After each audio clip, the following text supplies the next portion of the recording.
Hello guys and welcome back to my channel. So in this video I will show you how to add Spotify music to Instagram story. So first of all we will open up the Spotify here and we will choose a song here. So we will click on this here and let's choose a song here. Let's choose this one here and tap on this song here, and here you can see this share option here. So when we tap on this share option here, we will see this Instagram stories option here. So we will click on this and it will loads up the Instagram stories screen for us. First it will open up the Instagram, and now here you can see that this song has been added into our Instagram story.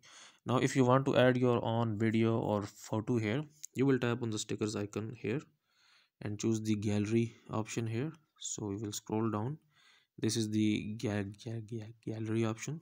Click on this one, and let's suppose if I want to actually add this image here, I will add this image here and I will actually make it really big here like this one, and then I just tap on this icon. So guys, if you find this video useful, kindly like this video and subscribe to my channel, and I will see you in the next video.